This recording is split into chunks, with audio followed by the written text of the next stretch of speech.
I've looked at thousands of about pages here on Skool, seen what works, seen what doesn't work, and I will share all of that in this video. But nothing will work if you don't understand the two main purposes of any about page. The first is to educate the person, and the second is to convert them or not to convert them. Let me explain. So firstly, you need to tell people what is your community, what's inside, and why should someone join. They need to understand the vibe and the culture of the community and the purpose that someone would join for.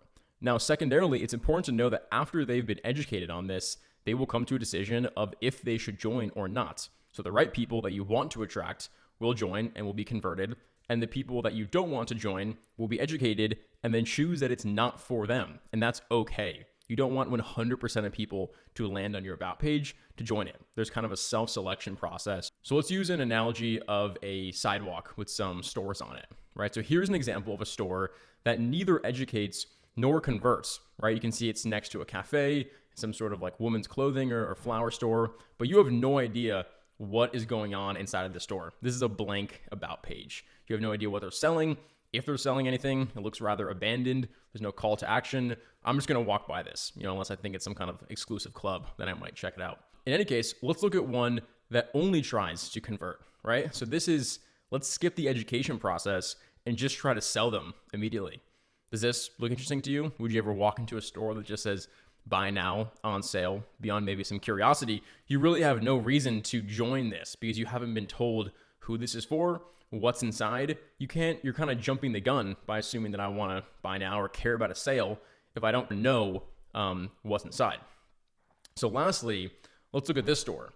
This store has a title, The Discerning Man, and there's some mannequins in the front showing men in suits. And so I automatically understand this is a men's clothing store. And I even can assume that it's kind of like a high-end men's clothing store, right? It's called Discerning Man. There's some cool lighting in there. There's suits, right? So I can understand what the vibe and what is actually being sold in the store is. And there's a sign on the street kind of encouraging me to go in to take advantage of a 25% off sale, right? So this store has educated me on what's inside. And if I identify with that, if I'm looking for men's clothing, then I'll go inside. If I'm, not looking for men's clothing, I look at the store, I've been educated and I will decide to keep walking, maybe into Bloom or Cafe, right? So it's okay to educate people on what your community is and have them decide that it's not for them. You want to lead with the foot forward of what you want your community to be, and it will attract the people that you actually want inside.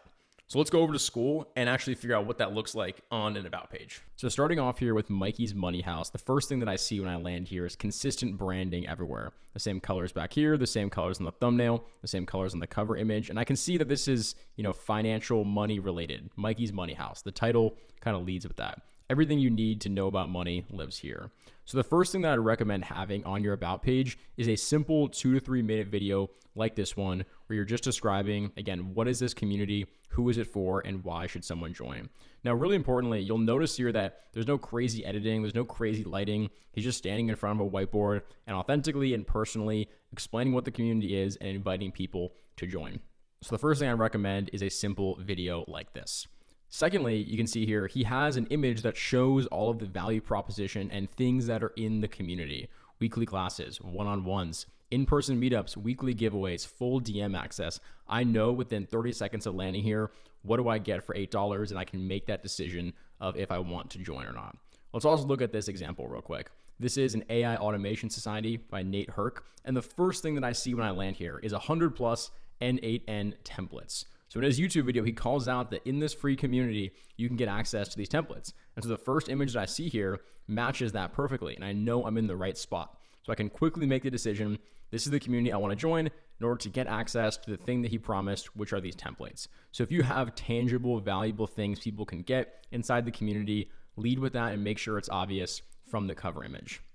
Some other examples of that are showing people what's happening inside. Just like the Discerning Man store had the mannequins in the front, you want to show people what's it going to be like when you go inside of here. The store is probably going to have more suits. And as you can see here, I can see they're all on a call, they're smiling, they're laughing, and they have these fun weekly classes. They have in-person meetups, right? They have posts, fun posts happening in the community. I can get a glimpse of what's happening before I join.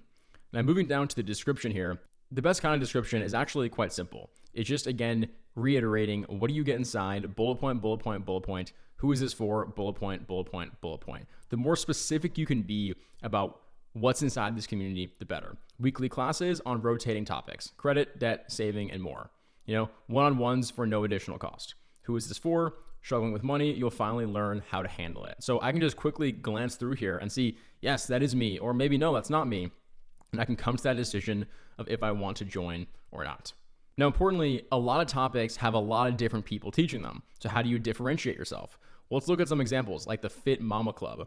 Shrink the mommy pouch in 90 days without hours in the gym, losing milk, or cooking separate meals. So immediately I have a clear goal that I'm trying to achieve. Shrink the mommy pouch in 90 days, right? So we have a target audience, we have a target goal, and we have a target timeline just in this one sentence. And we also have some common things that they might have tried in the past, right? Hours in the gym, etc. The #1 fitness community for real moms. This is a very powerful and very specific about page description. And again, down here, I can see all the great things that are inside of here, and she's even showing some transformations. So really think about what is the thing that my target audience is trying to achieve and lead with that information on your about page. Lastly, we have Gamify SAT, right? So this is a community for gamers to help them get a 1500 plus on the SAT. Very clear. He could have made his community for all high schoolers to get a 1500 plus on the SAT. That would have been a larger market size, but he wanted to hone in on gamers and inject this kind of Minecraft branding throughout the community to make it fun for them and to really hit them strong as an audience, right? So think about what your unique selling proposition might be. Do you have a unique way that you do things? Do you yourself have a unique background that makes you uniquely capable to teach this? Think about it. So lastly, really just think about what are the answers to who this community is for, why someone should join, and what's inside the community, and make sure that everything on your about page is pointing back to that.